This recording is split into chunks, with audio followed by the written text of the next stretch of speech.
മഹാനായ അനസ് ഇബ്നു മാലിക് റളിയല്ലാഹു അൻഹു റിപ്പോർട്ട് ചെയ്യുന്ന ഒരു ഹദീസ് കാണാം. ഖാല സമിഅതു റസൂലല്ലാഹി സ്വല്ലല്ലാഹു അലൈഹി വസല്ലം, അല്ലാഹുവിന്റെ ഹബീബായ നബി സ്വല്ലല്ലാഹു അലൈഹി വസല്ലമ തങ്ങൾ പറയുന്നത് ഞാൻ കേൾക്കാനിടയായി. എന്താ നബി തങ്ങൾ പറഞ്ഞത്? യഖൂലു, നബി തങ്ങൾ പറഞ്ഞു, ഖാല അല്ലാഹു തബാറക വ തആല, അല്ലാഹു തആല പറഞ്ഞു, യബ്ന ആദം, ഏ ആദം സന്തതിയേ, ഓ ആദമിന്റെ മക്കളെ, ഇന്നക മാ ദഅൗതനി വറജൗതനി ഗഫർതു ലക, എത്ര കാലം നീ എന്നോട് ദുആ ചെയ്യുന്നുണ്ടോ, എത്ര കാലം എന്നോടുള്ള പ്രതീക്ഷ നിനക്ക് നഷ്ടപ്പെടാതിരിക്കുന്നുണ്ടോ, ശ്രദ്ധിക്കണം മുഅ്മിനീങ്ങളെ, നമ്മൾ ശ്രദ്ധിക്കണം. എത്ര കാലം ദുആ ചെയ്യുന്നു എന്നല്ല, ആ ദുആഇന്റെ കൂടെ വറജൗതനി, നിനക്ക് എന്നിൽ പ്രതീക്ഷയുള്ള കാലത്തോളം ദുആ ചെയ്യുമ്പോ അല്ലാഹു എനിക്ക് ഉത്തരം നൽകുമെന്നുള്ള പ്രതീക്ഷയോടെ ദുആ ചെയ്യണം. തൗബ ചെയ്യുമ്പോ എന്റെ തൗബ അല്ലാഹു സ്വീകരിക്കുമെന്നുള്ള പ്രതീക്ഷയോടെ തൗബ ചെയ്യണം. തൗബ ചെയ്തിട്ടും പിന്നെ ടെൻഷൻ ഉണ്ടാവാൻ പാടില്ല. തൗബ ചെയ്തിട്ടും പിന്നെ നിരാശയുണ്ടാവാൻ പാടില്ല. എന്റെ തൗബ അല്ലാഹു സ്വീകരിച്ചിട്ടില്ലേ, എനിക്ക് അല്ലാഹു പുറത്തു തന്നിട്ടില്ലേ, എനിക്ക് അല്ലാഹു മാപ്പ് തന്നിട്ടില്ലേ എന്നുള്ള ടെൻഷൻ ഉണ്ടാവാൻ പാടില്ല. എന്റെ തൗബ അല്ലാഹു സ്വീകരിച്ചു എന്ന് നമ്മൾ ഉറപ്പിക്കണം. എന്നിട്ട് അല്ലാഹുവിന്റെ വഴിയിൽ, അല്ലാഹുവിന്റെ ത്വഅത്തിൽ ജീവിക്കാൻ നമ്മൾ തയ്യാറാവണം. അതാണ് അല്ലാഹുവിന്റെ ഹബീബ് പറഞ്ഞത്, അത്തായിബു മിനദ്ദംബി കമൻ ലാ ദംബ ലഹ്, ആരാണോ അല്ലാഹുവിലേക്ക് തൗബ ചെയ്ത് മടങ്ങുന്നത് അവർ തെറ്റു ചെയ്യാത്തവനെ പോലെയാണെന്ന് ശഫീഉനാ റസൂലുള്ളാഹ്. തെറ്റ് ചെയ്ത് തൗബ ചെയ്ത് മടങ്ങുന്നവൻ തെറ്റു ചെയ്യാത്തവനെ പോലെയാണെന്ന്. അതിലൊരു കറ അവിടെ ബാക്കിയാവുന്നില്ല. പിന്നെന്തിന് നമ്മൾക്ക് നിരാശ വേണം? ആത്മാർത്ഥമായി തൗബയുടെ ഷർത്തുകൾ ഉൾക്കൊണ്ടുകൊണ്ട്. എന്താ തൗബയുടെ ഷർത്ത്? തൗബയുടെ ഷർത്ത് എന്താണ്? 4 ഷർത്തുണ്ട് തൗബയ്ക്ക്. എന്തൊക്കെയാ? ഒന്ന്, ഇനി ഒരിക്കലും ആവർത്തിക്കൂല എന്ന് ഒരു കള്ളു ഉദാഹരണം പറ. ഒരു കുടിയനായ ഒരു മനുഷ്യൻ നന്നാവാൻ തീരുമാനിച്ചു. അയാളുടെ ഷർത്ത് എന്താണ്? ഇനി മേലാൽ ഞാൻ കുടിക്കൂല എന്ന് അയാൾ ഉറപ്പിക്കണം. ആ ഉറപ്പിക്കുന്നത് നാവ് കൊണ്ടാവരുത്, മനസ്സുകൊണ്ടാവണം. പോലീസുകാരൻ പിടിക്കുമ്പോ ഇനി മേലാൽ ഞാൻ കുടിക്കൂല സാറേ, എന്നൊന്ന് വിട്ടോളണം എന്ന് പറഞ്ഞാൽ പോലീസുകാരെ വിടും. കാരണം അവർക്ക് മനസ്സ് വായിക്കാൻ അറിയില്ല. പക്ഷെ പടച്ചോന് മനസ്സ് വായിക്കാൻ അറിയാം. യഅലമു ഖായിനത്തൽ അഅ്യുനി വമാ തുഖ്ഫിസ് സുദൂർ, നമ്മുടെ കട്ടുനോട്ടവും നമ്മുടെ ഹൃദയത്തിന്റെ അകത്തളങ്ങളിൽ മറച്ചു വെക്കുന്നതും അല്ലാഹുവിനറിയാമെന്ന് പരിശുദ്ധ ഖുർആൻ. അല്ലേ? അല്ലാഹുവിനതറിയാം. അതുകൊണ്ട് മനസ്സുകൊണ്ട് ഉറപ്പിച്ചില്ല. പിന്നെ അവസരം കിട്ടിയ പിന്നും കുടിക്കും, ടൂറ് പോകുമ്പോ പിന്നും കുടിക്കും, പെരുന്നാളിനും കല്യാണത്തിനും ഫംഗ്ഷനും ഓണത്തിനും അതേപോലെ തന്നെ ക്രിസ്മസിനും പിന്നും കുടിക്കും. ഇപ്പൊ ചെയ്തതിനൊക്കെ നീ പുറത്തുതാ. ഇതാണ് ലക്ഷ്യമെങ്കിൽ തൗബയ്ക്ക് അല്ലാഹു സ്വീകാര്യത നൽകൂല. ഇനി മേലാൽ ഞാൻ കുടിക്കൂല. ഇതാണ് ഒന്നാമത്തെ ഷർത്ത്. രണ്ടാമത്തേതോ, കള്ളുമായി ഇടപെടുന്ന എല്ലാ മേഖലകളിൽ നിന്നും നമ്മൾ മാറി നിൽക്കണം. കള്ളിന്റെ ചഷകങ്ങൾ, പാത്രങ്ങൾ നമ്മുടെ വീട്ടിലുണ്ടെങ്കിൽ അത് വലിച്ചെറിയണം. കള്ളു കുടിക്കുന്ന ആളുകളാണ് നമ്മുടെ ഫ്രണ്ട് ലിസ്റ്റിലുള്ളതെങ്കിൽ അവരുടെ ഫ്രണ്ട് ലിസ്റ്റിനെ നമ്മൾ റിമൂവ് ചെയ്യണം. അത്തരം സുഹൃത്തുക്കളെ നമ്മൾ ഒഴിവാക്കണം. അവരുടെ നമ്പറുകൾ നമ്മൾ ഡിലീറ്റ് ചെയ്യണം. അത് കള്ളുമായി ബന്ധപ്പെട്ട എല്ലാ ആളുകളുമായുള്ള ബന്ധം നമ്മൾ ഒഴിവാക്കുന്നു. കള്ളുമായുള്ള എല്ലാ ബന്ധവും നമ്മൾ നമ്മുടെ ഫോണിൽ നിന്ന്, വീട്ടിൽ നിന്ന്, ഫ്രണ്ട്സിൽ നിന്നൊക്കെ എടുത്തു മാറ്റുന്നു. അഥവാ ഇനി മേലാൽ ഞാൻ കുടിക്കൂല എന്നിട്ട് കള്ളിന്റെ ആ ഒരു സാഹചര്യങ്ങളൊക്കെ നമ്മൾ എന്ത് ചെയ്യുന്നു? തടഞ്ഞു നിർത്തുന്നു. പിന്നെയോ, കുടിച്ചുപോയതിലൊരു ഖേദമുണ്ടാവണം, കുറ്റബോധമുണ്ടാവണം. അല്ലാഹുവേ, ചെയ്യാൻ പാടില്ലാത്തത് ഞാൻ ചെയ്തു പോയല്ലോ എന്നൊരു കുറ്റമുണ്ടാവണം. ഇത് 3. ഇത് 3 മതി അല്ലാഹുമായി ബന്ധപ്പെട്ട വിഷയങ്ങളിൽ. പക്ഷെ മനുഷ്യനുമായി ബന്ധപ്പെട്ട വിഷയങ്ങൾ, ഉദാഹരണം മറ്റൊരാളെ ചീത്ത പറയുകയോ മറ്റൊരാൾക്കെതിരെ ഫിത്നയുണ്ടാക്കുകയോ ചെയ്താൽ അവിടെ 4 എണ്ണമുണ്ട്. എന്താ? ആരെക്കുറിച്ചാണോ നമ്മൾ പറഞ്ഞത് അവരോട് പോയിട്ട് മാപ്പ് ചോദിക്കണം. മറ്റൊരാളെ അടിച്ചു, അവരോട് പോയി മാപ്പ് ചോദിക്കണം. മറ്റൊരാളുടെ സമ്പത്ത് നമ്മൾ അപഹരിച്ചു, മോഷ്ടിച്ചു, അവരോട് പോയി മാപ്പ് ചോദിക്കണം. അങ്ങനെ 4 ഷർത്തുകളാണ് തൗബയ്ക്കുള്ളത്. ഈ ഷർത്തുകൾ എല്ലാം ഹൃദയം കൊണ്ട് പറഞ്ഞും വിശ്വസിച്ചും ഉറപ്പിച്ചും ഒരാൾ അല്ലാഹുവിനോട് തൗബ ചെയ്താൽ അല്ലാഹു അയാളുടെ സർവ്വ പാപങ്ങളും പുറത്തു കൊടുക്കുമെന്ന് പരിശുദ്ധ റസൂലുള്ളാഹി സ്വല്ലല്ലാഹു അലൈഹി വസല്ലം. അതാണ് ഇവിടെ പരിശുദ്ധ ഹദീസ് പഠിപ്പിക്കുന്നത്. യബ്ന ആദം, അല്ലയോ ആദം സന്തതികളെ, ഇന്നക മാ ദഅൗതനി വറജൗതനി, എന്നോട് ദുആ ചെയ്യുന്ന കാലത്തോളം, എന്നിൽ നിനക്ക് പ്രതീക്ഷയുള്ള കാലത്തോളം ഗഫർതു ലക, ഞാൻ നിനക്ക് പുറത്തു തരാം, ഞാൻ നിനക്ക് മാപ്പ് തരാം. കാരണം മാ കാന ഫീക, നിന്നിലുണ്ടായ എല്ലാ തെറ്റുകളും, വലാ ഉബാലി, എനിക്ക് വിഷയമേ അല്ല. നീ ചെയ്ത പാപത്തിന്റെ വലിപ്പം എത്രയാണ്, നീ ചെയ്ത തെറ്റുകൾ എത്രയാണ്, എന്തൊക്കെയാണെന്ന് ഞാൻ നോക്കൂല. വലാ ഉബാലി, ഞാനത് പരിഗണിക്കുകയേ ഇല്ല, ഞാനത് മൈൻഡ് ചെയ്യുകയേ ഇല്ല. യബ്ന ആദം, ഓ ആദം സന്തതികളെ, ഓ മനുഷ്യരെ, ലൗ ബലഗത് ദുനൂബുക അനാന സമാ, ആകാശം മുട്ടേ തെറ്റു ചെയ്താലും, അഥവാ നിങ്ങളുടെ തെറ്റിന്റെ ആധിക്യം ആകാശങ്ങളിലേക്ക് എത്തിയാലും, പിന്നെ നീ എന്നിലേക്ക് തൗബ ചെയ്ത് മടങ്ങുകയാണെങ്കിൽ ഗഫർതു ലക, നിങ്ങൾക്ക് ഞാൻ മാപ്പ് തരാമെന്ന് പരിശുദ്ധ റസൂലുള്ളാഹ്. വലാ ഉബാലി, എനിക്ക് പ്രശ്നമല്ല, നീ ചെയ്യുന്ന തെറ്റുകളുടെ വലിപ്പം പ്രശ്നമല്ല. യബ്ന ആദം ഇന്നക ലൗ അതൈതനി ബിഖുറാബിൽ അർളി ഖതായാ, ഭൂമി മുഴുവനും തിന്മകളുമായി നീ കടന്നു വന്നാലും, ثم لقيتني, പിന്നെ നീ എന്നിലേക്ക് തൗബ ചെയ്ത് മടങ്ങി വന്നു, ലാ തുശ്രികു ബി ശൈആ, എന്നോട് പങ്കു ചേർക്കാതെ, എന്റെ കൂടെ മറ്റൊരു ഇലാഹുണ്ട് എന്ന് പറയാതെ, ശിർക്ക് ചെയ്യാത്ത കാലത്തോളം നിനക്ക് ഞാൻ പുറത്തു തരുമെന്ന് പരിശുദ്ധ റസൂലുള്ളാഹി സ്വല്ലല്ലാഹു അലൈഹി വസല്ലം. മഹാനായ ഇമാം തിർമിദി റളിയല്ലാഹു അൻഹു റിപ്പോർട്ട് ചെയ്യുന്ന ഹദീസാണിത്. ഇതിൽ നിന്ന് എന്താണ് മനസ്സിലാക്കുന്നത്? ശിർക്കല്ലാത്ത എല്ലാ പാപങ്ങളും അല്ലാഹു പുറത്തു തരുമെന്നാണ്. അപ്പൊ ശിർക്ക് അല്ലാഹു പുറത്തു തരൂലേ? ശിർക്ക് പുറത്തു തരൂലേ? ഇല്ലേ? തീരെ പുറത്തു തരൂല. അപ്പൊ ഒരു തവണ ശിർക്ക് ചെയ്ത ആളുകളൊക്കെ പിന്നെ നരകത്തിലാണെന്ന് ഉറപ്പാണ്. ആണോ? ഒരാൾ ശിർക്ക് ചെയ്തു, പിന്നെ അയാൾക്ക് ഒരിക്കലും രക്ഷപ്പെടാൻ കഴിയില്ലേ? നിങ്ങളെന്താ ഉണ്ടാകുന്നത്? ഉമർ റളിയല്ലാഹു അൻഹു ബഹുദൈവ വിശ്വാസിയായിരുന്നല്ലോ. പിന്നെ മുസ്ലിമായപ്പോൾ അല്ലാഹു പുറത്തു കൊടുത്തില്ലേ? അല്ലേ? മഹാനായ ഹംസ റളിയല്ലാഹു അൻഹുവിനെ വളരെ നിഷ്ഠൂരമായി വധിച്ച വഹ്ശി ബഹുദൈവ വിശ്വാസിയായിരുന്നല്ലോ. പിന്നെ മുസ്ലിമായില്ല, പിന്നെ അല്ലാഹു പുറത്തു കൊടുത്തില്ല. ഹംസ റളിയല്ലാഹു അൻഹുവിന്റെ കരൾ ഹൃദയത്തിൽ നിന്ന് പറിച്ചെടുത്ത് ചവച്ചു തുപ്പിയ ഹിന്ദ് ബദർ യുദ്ധത്തിൽ മുസ്ലിമീങ്ങളൊക്കെ വിജയിച്ചു ആഘോഷിക്കുന്ന സമയത്ത് ചതിയിലൂടെ പിൻഭാഗത്തുകൂടി കടന്നുവന്ന് ആക്രമണം അഴിച്ചുവിട്ട് അള്ളാഹുവിന്റെ ഹബീബിന്റെ മുൻപല്ല് പോലും പൊട്ടിപ്പോകാൻ കാരണക്കാരനായ ഖാലിദ് ഇബ്നു വലീദ് ബഹുദൈവ വിശ്വാസിയായിരുന്നല്ലോ, മുശ്രിക്കായിരുന്നല്ലോ. പിന്നെ അള്ളാഹു ഇസ്ലാമിന്റെ സൈഫുൽ ഇസ്ലാം എന്ന പേര് നൽകി അനുഗ്രഹിച്ചില്ല. അപ്പോഴെങ്ങനെയാ ശിർക്കിന് അള്ളാഹു പുറത്തു കൊടുക്കൂല എന്ന് പറഞ്ഞത്? എന്താ അതിന്റെ കാരണം, ഉദ്ദേശം എന്താ? ശിർക്ക് അല്ലാഹു പുറത്തു കൊടുക്കുന്ന പാപമാണ്. പക്ഷേ തൗബ ചെയ്യണം. കള്ളുകുടിയൊക്കെ ഒരു പക്ഷെ തൗബ ചെയ്തില്ലെങ്കിലും അല്ലാഹു പുറത്തു തരും. അത് അല്ലാഹുവിന്റെ ഇഷ്ടമാണ്. കള്ളു കുടിച്ചത്, വ്യഭിചരിച്ചത്, ജീവിതത്തിൽ വന്ന മറ്റുള്ള തെറ്റുകളൊക്കെ ഒരു പക്ഷേ അയാൾ ജീവിതത്തിൽ ചെയ്ത എന്തെങ്കിലും ഒരു നന്മ കാരണത്താൽ അല്ലാഹു പുറത്തു തരും. പക്ഷെ ശിർക്ക് തൗബ ചെയ്യാതെ പൊരുത്തപ്പെടുമെന്ന് ആരും വിചാരിക്കണ്ട. തൗബ ചെയ്ത ഓൺ ദി സ്പോട്ട് അല്ലാഹു പുറത്തു തരും. അങ്ങനെയാണ്. നമ്മൾ ചോദിച്ചാൽ പറയും അല്ലാഹു ഒരിക്കലും മാപ്പ് നൽകാത്ത പാപം ഏത്? ശിർക്ക് എന്ന് പറയും. തെറ്റാണല്ലോ അത്. അല്ലാഹു തൗബ ചെയ്ത ശിർക്കാരനും പുറത്തു കൊടുക്കൂലേ? ഒരാൾ മുർത്തദ്ദായി. റസൂലുള്ളാഹി സ്വല്ലല്ലാഹു അലൈഹി വസല്ലമ തങ്ങളുടെ കാലത്ത് 2 ആളുകൾ മുർത്തദ്ദായിട്ടുണ്ട്.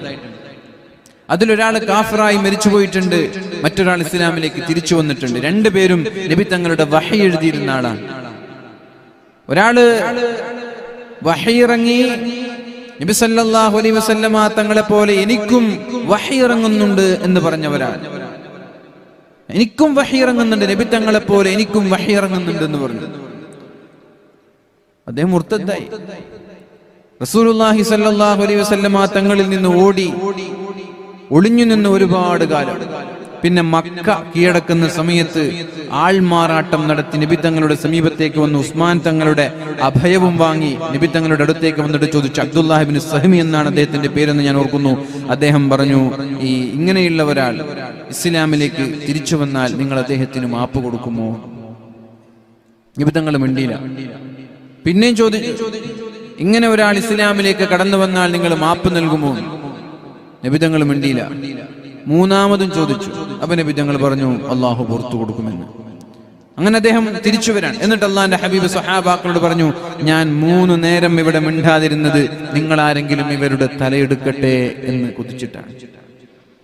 അപ്പൊ സ്വഹാബാക്കൾ ചോദിച്ചു, നബിയെ, എന്നാൽ നബിയെ നിങ്ങൾക്കൊന്നിങ്ങനെ കണ്ണുകൊണ്ട് ആംഗ്യം കാണിക്കാമായിരുന്നില്ലേ?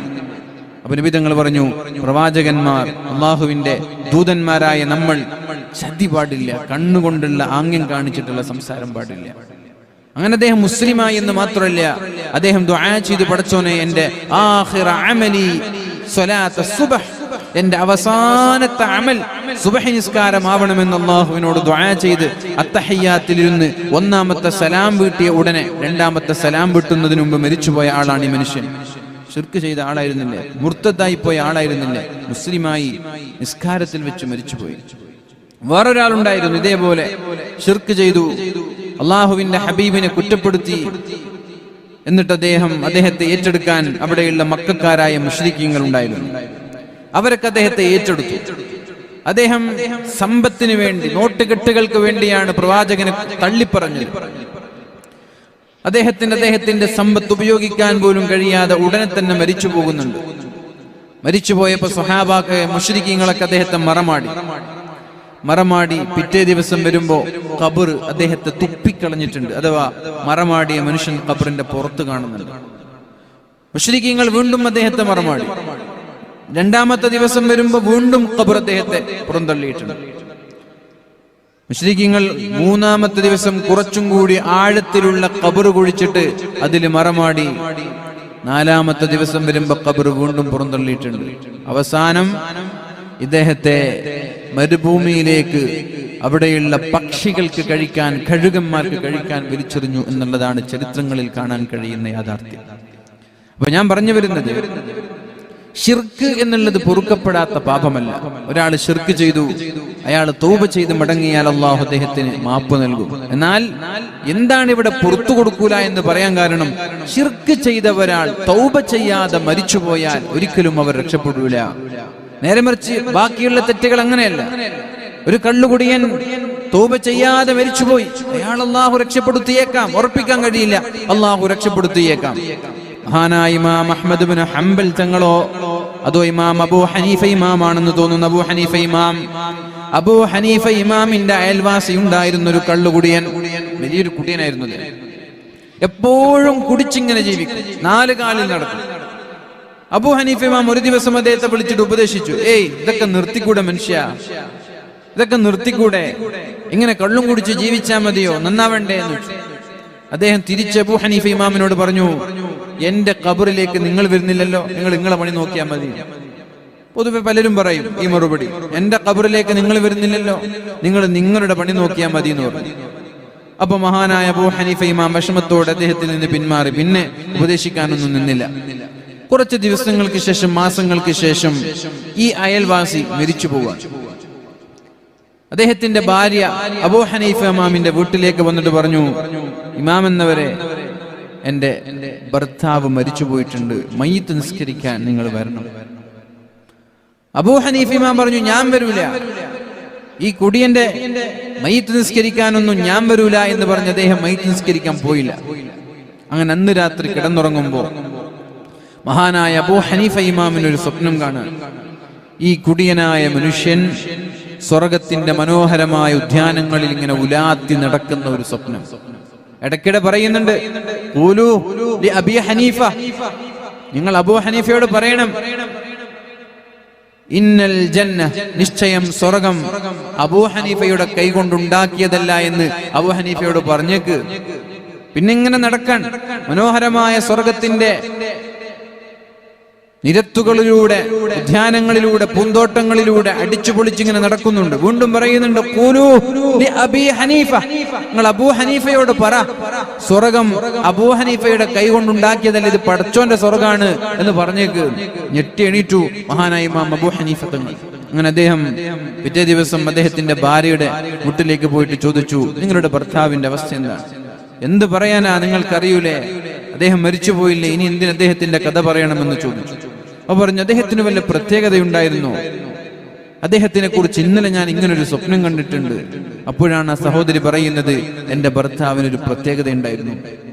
ഇന്നലെ പറഞ്ഞൊരു കഥ ഓർമ്മയില്ലേ, സ്വർഗക്കാരന്റെ കഥ. ഇന്ന് മറ്റൊരു കഥ. എന്റെ ഭർത്താവിന് ഒരു പ്രത്യേകത ഉണ്ടായിരുന്നു. എല്ലാ ആഴ്ചയിലും തൊട്ടടുത്ത കോളനിയിലെ എത്തിമക്കള് ജീവിക്കുന്ന ഒരു നാടുണ്ട്, ചെറിയൊരു കോളനി ഉണ്ട്. ആ കോളനിയിലേക്ക് ഭക്ഷണവുമായിട്ട് ചെന്ന് അവർക്ക് ഭക്ഷണം കൊടുത്ത് അവരോട് പറയാറുണ്ടായിരുന്നു, എന്റെ പൊന്നുമക്കളെ, ലാ തൻസാനി ഫീ ദുആഇകും, നിങ്ങളുടെ പ്രാർത്ഥനയിൽ എന്നെ നിങ്ങൾ മറക്കരുത് എന്ന് എല്ലാ ആഴ്ചതോറും വെള്ളിയാഴ്ച ദിവസം ആഴ്ചതോറും പോയിട്ട് ഇങ്ങനെ ദുആ ചെയ്യിപ്പിക്കാറുണ്ടായിരുന്നു എന്ന് അദ്ദേഹത്തിന്റെ ഭാര്യ മഹാനായ ഇമാം അബൂ ഹനീഫ തങ്ങളോട് പറയുന്നുണ്ട്. ഇപ്പൊ ഇവിടെ എന്താ മനസ്സിലാക്കേണ്ടത്? അള്ളാഹു അദ്ദേഹത്തിന് പുറത്തു കൊടുത്തു. തൗബ ചെയ്തില്ലെങ്കിലും അള്ളാഹു പുറത്തു തരാം, പക്ഷെ ഉറപ്പിക്കാൻ കഴിയില്ല. അത് അള്ളാഹിന്റെ ഇഷ്ടമാണ്. വേണമെങ്കിൽ പുറത്തു തരാം, വേണ്ടെങ്കിൽ ഒഴിവാക്കാം. ഇതേ സംഭവമാണ് നായയ്ക്ക് വെള്ളം കൊടുത്തതിന്റെ പേരിൽ ഒരു സഹോദരി സ്വർഗത്തിലായത്. എന്താണ് ആ സഹോദരിയെ കുറിച്ച് പറഞ്ഞത്? വ്യഭിചാരി പെണ്ണെന്ന, വേശ്യപ്പെണ്ണെന്നാ പറഞ്ഞത്. ആ പെണ്ണിനും അള്ളാഹു സ്വർഗം നൽകി. എന്തിന്റെ കാരണത്താൽ? നായയ്ക്ക് വെള്ളം കൊടുത്തു എന്ന കാരണത്താൽ. അപ്പൊ അതൊക്കെ നമ്മൾക്ക് ഉറപ്പിക്കാൻ കഴിയുന്ന വിഷയം. നമുക്ക് ധൈര്യമായിട്ട് മരിക്കാൻ കഴിയില്ല തൗബ ചെയ്യാതെ. പക്ഷെ തൗബ ചെയ്താൽ നമ്മൾക്ക് ധൈര്യമായിട്ട് മരിച്ചു പോവാം. തൗബ ചെയ്യാത്ത കാലത്തോളം ഉറപ്പൊന്നുമില്ല. അള്ളാഹു പുറത്തു തന്നേക്കാം. അള്ളാഹു ഗഫൂറാൻ, അള്ളാഹു റഹീമാണ്. അതുകൊണ്ടൊരിക്കലും അള്ളാഹുവിന്റെ റഹ്മത്തിൽ നിന്ന് ഒരാളും നിരാശരാവേണ്ട. ശിർക്ക് ചെയ്ത ആളുകൾക്ക് വരെ തൗബ ചെയ്താൽ അള്ളാഹു മാപ്പ് നൽകാൻ തയ്യാറാണ്. അള്ളാഹു ഇവിടെ പറയുന്നത്, നീ ഒരുപാട് തെറ്റുകൾ ചെയ്ത് ശിർക്ക് ചെയ്യാതെ എന്നിലേക്ക് മടങ്ങി വന്നാൽ നിനക്ക് ഞാൻ പുറത്തു തരാമെന്ന് അള്ളാഹുവിന്റെ ഹബീബായ റസൂലുള്ളാഹി സ്വല്ലല്ലാഹു അലൈഹി വസല്ലം. ഇതേപോലെ മഹാനായ അബ്ദുറഹ്മാൻ ഇബ്നു അബി അംറ അദ്ദേഹം പറഞ്ഞു, ഫസമിഅതുഹു യഖൂൽ സമിഅതു അബാ ഹുറൈറ, മഹാനായ അബൂ ഹുറൈറ റളിയല്ലാഹു അൻഹു പറയുന്നത് ഞാൻ കേൾക്കാനിടയായി. എന്താണ് അബൂ ഹുറൈറ പറഞ്ഞത്? സമിഅതു റസൂലല്ലാഹ്, അല്ലാഹുവിന്റെ റസൂൽ സല്ലല്ലാഹു അലൈഹി വസല്ലമ തങ്ങൾ പറയുന്നത് ഞാൻ കേട്ടു. എന്താ പറഞ്ഞത്? ഇന്ന അബ്ദൻ ഇദാ അസ്വാബ ദംബൻ, ഒരു അടിമ ഒരു തെറ്റു ചെയ്താൽ, അടിമ ഒരു പാപം ചെയ്താൽ, ഫഖാല, ആ മനുഷ്യൻ പറഞ്ഞു, ഐ റബ്ബ്, അല്ലയോ അല്ലാഹുവേ, അദ്നബതു ദംബൻ, ഞാനൊരു തെറ്റു ചെയ്തു റബ്ബേ, ഫഗ്ഫിർലി, എനിക്ക് നീ പുറത്തു തരണേ അല്ലാഹ്, ഫഗ്ഫിർലി, എനിക്ക് നീ മാപ്പ് നൽകണേ അല്ലാഹ്.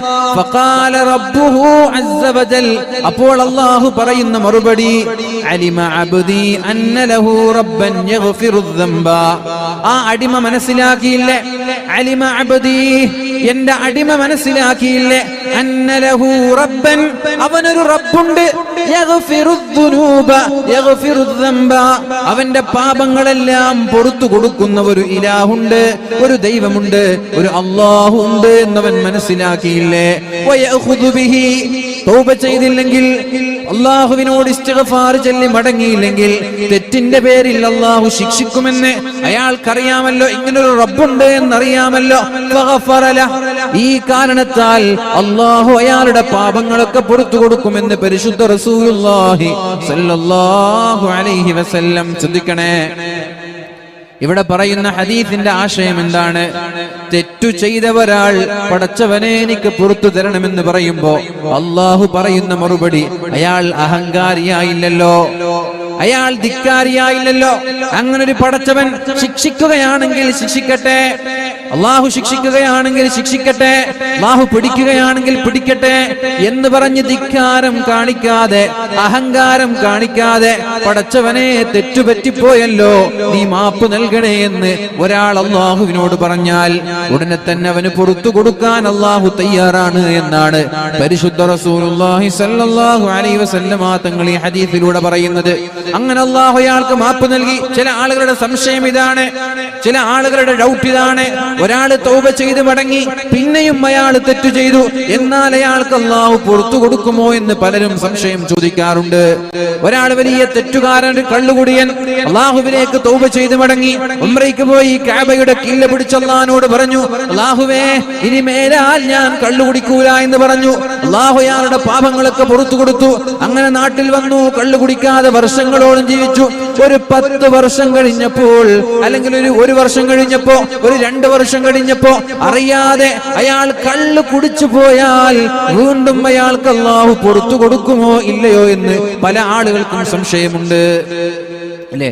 ഇനി ഒരിക്കലും കുടിക്കൂല എന്ന് പറഞ്ഞിട്ടല്ലേ തൗബ ചെയ്യുന്നത്. അള്ളാഹു പുറത്തു കൊടുക്കുമോ? കൊടുക്കും.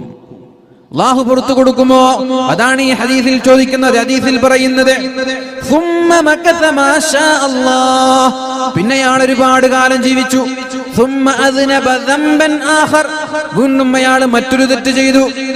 ആ തെറ്റ് ചെയ്തപ്പോൾ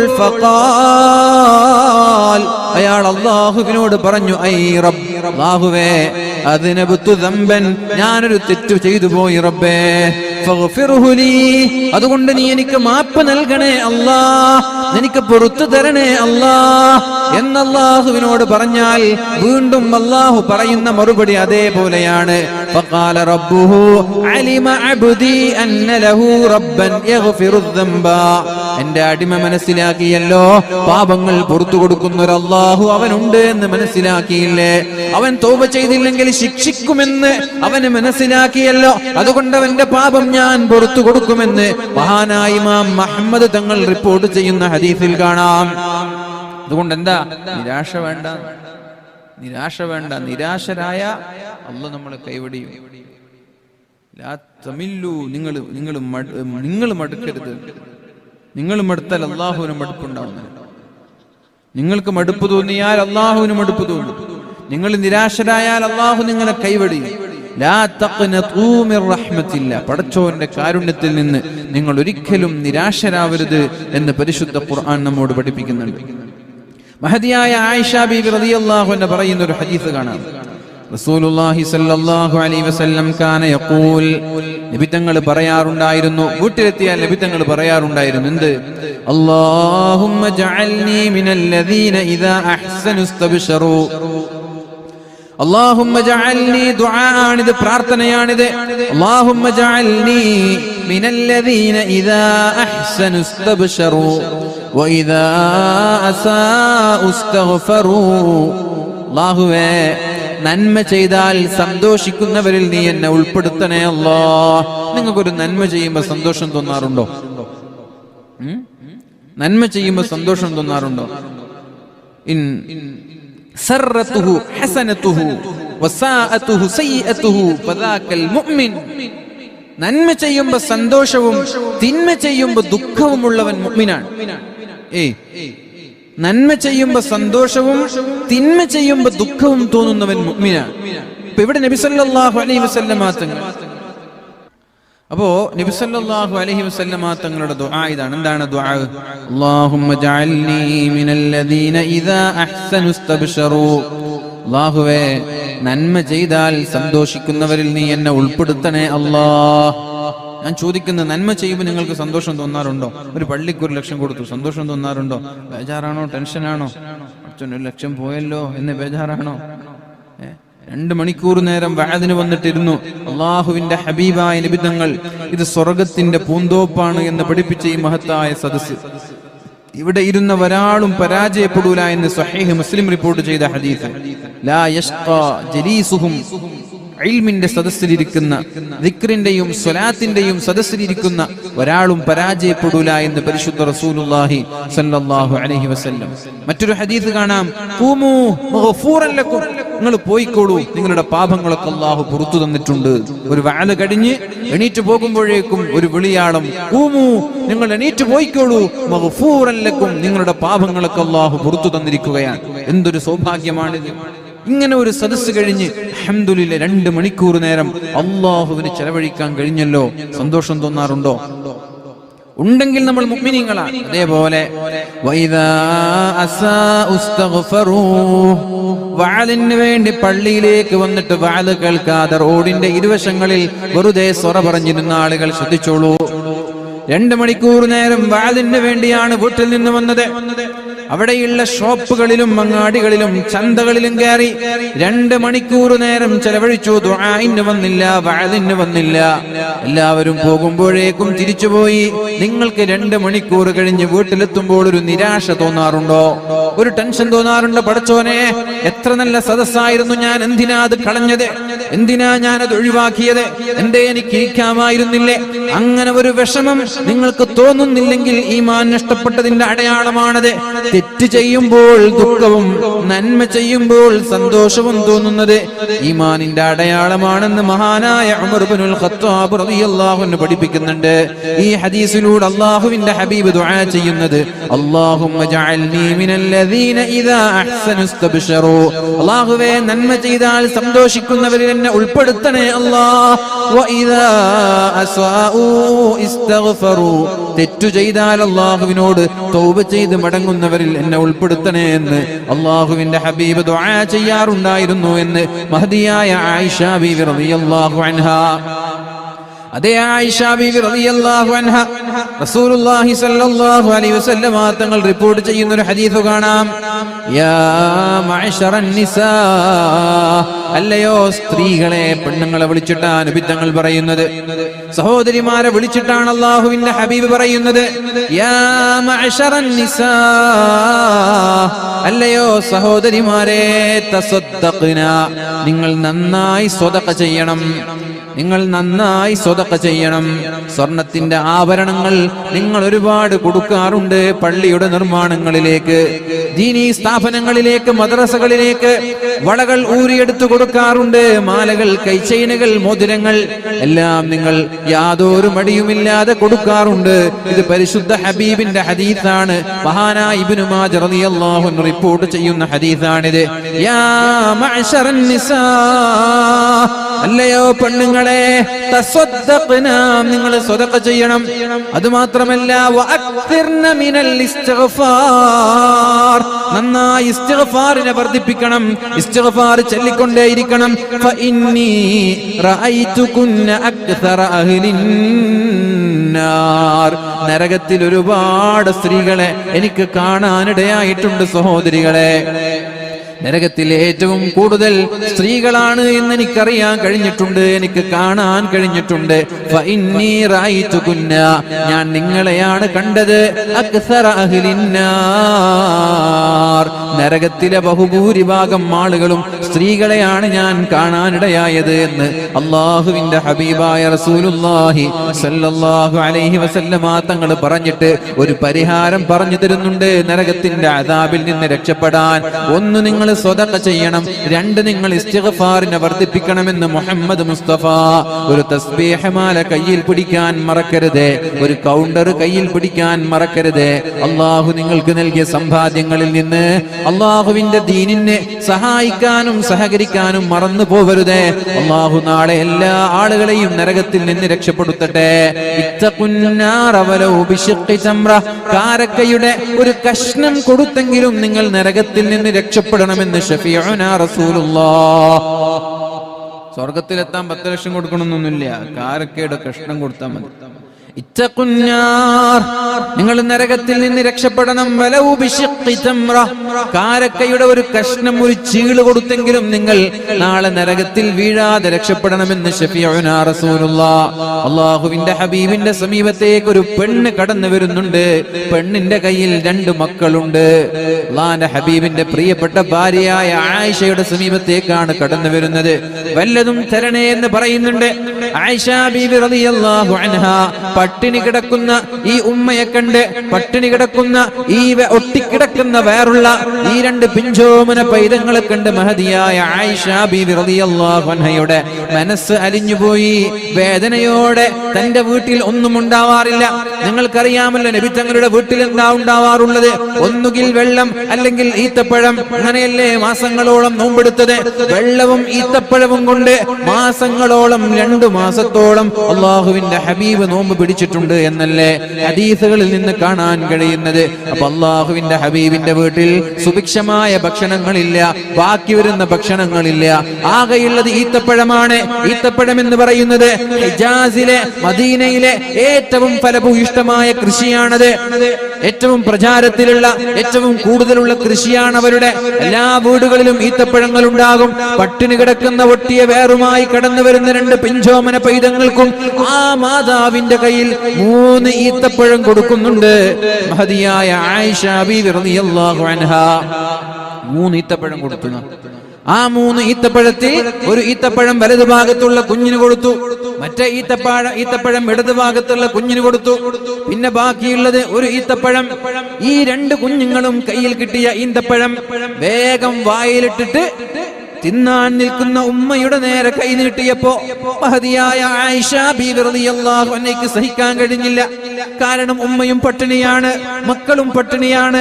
മക്കളാണെങ്കിൽ 2 കഴിച്ച് 3ാമത്തെ ആ ഈത്തപ്പഴം ചോദിച്ച് ഉമ്മയുടെ നേരെ കൈ നീട്ടുമ്പോ സ്വാഭാവികമായി താൻ പട്ടിണി കിടന്നാലും എന്റെ മക്കള് വിശക്കരുത് എന്ന് കൊതിക്കുന്നൊരു മാതാവ് ആ ഈത്തപ്പഴം കഴിക്കാതെ 2 കഷ്ണമാക്കി 2 മക്കൾക്ക് കൊടുത്തു. പട്ടിണി കിടന്ന കഥ തന്റെ ഭർത്താവ് വീട്ടിലേക്ക് വന്നപ്പോ മഹദിയായ ആയിഷ ബീവി നബി തങ്ങളോട് പറഞ്ഞു കൊടുത്തു. അവരെ നോക്കിയിട്ടാണ് അല്ലാഹുവിന്റെ ഹബീബ് പറഞ്ഞത്, ഈ 2 മക്കൾ കാരണത്താൽ ഈ മാതാവ് നാളെ സ്വർഗ്ഗത്തിലെത്തുമെന്ന് പരിശുദ്ധ റസൂലുള്ളാഹി സല്ലല്ലാഹു അലൈഹി വസല്ലം. എന്തുകൊണ്ടാണ് സ്വർഗ്ഗത്തിലെത്തിയത്? ഇത്തഖുന്നാറ വലൗ ബിശിഖ്ഖി തംറ, കാരക്കയുടെ ഒരു കഷ്ണം കൊണ്ടെങ്കിലും സ്വർഗ്ഗത്തിലെത്തണമെന്ന് പറഞ്ഞതിന്റെ ഉദ്ദേശം ഇതാണ്. കാരക്കയുടെ ഒരു കഷ്ണം കൊടുത്തെങ്കിലും സ്വർഗത്തിലെത്തണമെന്ന് പറഞ്ഞതിന്റെ ഉദ്ദേശം ഇതാണ്. തീരെ കൊടുക്കാനില്ല ഉമ്മയുടെ കയ്യിൽ, ഒന്നുമില്ല. ആകെയുള്ളത് വിശപ്പ് മാറ്റാനുള്ള ഒരു ഈത്തപ്പഴം മാത്രം. അതുപോലും തന്റെ മക്കളാണ്, തനിക്ക് ജനിച്ച കുഞ്ഞുങ്ങളാണത്. ആ കുഞ്ഞുങ്ങൾക്ക് അതുപോലും 2 കഷ്ണമാക്കി കൊടുത്തതിന്റെ പേരിൽ അല്ലാഹു നാളെ സ്വർഗം നൽകുമെങ്കിൽ എന്റെ പ്രിയപ്പെട്ട മുഅ്മിനീങ്ങളെ, നമ്മൾ കൊടുക്കുന്ന സ്വതഖ എവിടെയാണോ ആവശ്യമുള്ളത്, അത്യാവശ്യക്കാർ ആരാണ്, കൊടുക്കുന്ന സംഖ്യ ആവശ്യക്കാരിലേക്ക് എത്തുന്നുണ്ടോ ഇല്ലേ എന്നതാണ് പ്രത്യേകത. നമ്മൾ കൊടുക്കുന്ന സംഖ്യ ആവശ്യക്കാരിലേക്ക് എത്തുന്നുണ്ടോ ഇല്ലേ എന്നാണ് നമ്മൾ നോക്കേണ്ടത്. അത്യാവശ്യ ഘട്ടങ്ങളിൽ രോഗം കൊണ്ട് കഷ്ടപ്പെടുന്നവർ, മാരകമായ രോഗം കൊണ്ട് ചികിത്സിക്കാൻ പോലും വകയില്ലാതെ കഷ്ടപ്പെടുന്നവർ, ഒരു നേരത്തെ അപ്പക്കഷ്ണത്തിന് വേണ്ടി പാടുപെടുന്ന എത്രയോ ആളുകൾ, മക്കളുടെ ഫീസ് കെട്ടാൻ കഴിയാത്തവർ, പെരുന്നാളിന് വസ്ത്രം വാങ്ങാൻ കഴിയാത്തവർ, ഒന്ന് വീട് വെച്ച് തലചായ്ച്ചുറങ്ങാൻ കഴിയാത്തവർ, ഇങ്ങനെ കഷ്ടം അനുഭവിക്കുന്ന ആളുകളിലേക്ക് നിങ്ങളുടെ സഹായം എത്തിയാൽ ഇത് മതി ഒരു പക്ഷേ നാളെ അല്ലാഹുവിന്റെ കോടതിയിൽ രക്ഷപ്പെടാൻ. അതുകൊണ്ട് യാ മഅശറൻ നിസാ, എന്തുകൊണ്ടാണ് അല്ലാഹു സ്ത്രീകളെ നിങ്ങൾ കൂടുതൽ നരകത്തിൽ എനിക്ക് കാണാനിടയായി എന്ന് പറയാനുള്ള കാരണം? എന്തുകൊണ്ടാണിത് പറയാനുള്ള കാരണം? സത്യത്തിൽ സ്ത്രീകളല്ലേ എത്രയും പെട്ടെന്ന് സ്വർഗത്തിലെത്തേണ്ടത്? സ്ത്രീകളോടല്ലേ അല്ലാഹുവിന്റെ ഹബീബ് പറഞ്ഞത് 4 കാര്യം ചെയ്താൽ മഹാനായ സിദ്ദീഖ് തങ്ങൾ സ്വർഗത്തിലേക്ക് കടന്നു പോകുന്നത് പോലെ നിങ്ങൾക്കും കടന്നു പോകാമെന്ന് പറഞ്ഞത് അല്ലാഹുവിന്റെ ഹബീബ് സ്ത്രീകളോടല്ലയോ? അവിടെയല്ലേ അല്ലേ? സിദ്ദീഖ് തങ്ങൾ ഒരിക്കൽ ചോദിച്ചിട്ടുണ്ടല്ലോ നബി തങ്ങളോട്. നബി തങ്ങൾ പറഞ്ഞു, നോമ്പ് നോറ്റ ആളുകൾക്ക് പ്രത്യേകമായ കവാടമുണ്ട്, അതേപോലെ തന്നെ സ്വതക കൊടുക്കുന്ന ആളുകൾക്ക് പ്രത്യേകമായ കവാടമുണ്ട്. അങ്ങനെ സ്വർഗത്തിന് 8 കവാടമുണ്ട് എന്ന് അള്ളാഹുവിന്റെ ഹബീബായ റസൂലുള്ളാഹി സ്വല്ലല്ലാഹു അലൈഹി വസല്ലം സ്വർഗത്തിന് 8 കവാടമുണ്ട് എന്ന് പറഞ്ഞു. അപ്പൊ സിദ്ദീഖ് തങ്ങൾ ചോദിച്ചു, 8 കവാടത്തിലൂടെയും ആർക്കെങ്കിലും പോകാൻ പറ്റുമോ? നബി തങ്ങൾ പറഞ്ഞു, അങ്ങനെ 8 കവാടത്തിലൂടെ ആർക്കെങ്കിലും പോകാൻ പറ്റുമെങ്കിൽ അത് താങ്കളായിരിക്കുമെന്ന് ഷഫീഉനാ റസൂലുള്ളാഹി സ്വല്ലല്ലാഹു അലൈഹി വസല്ലം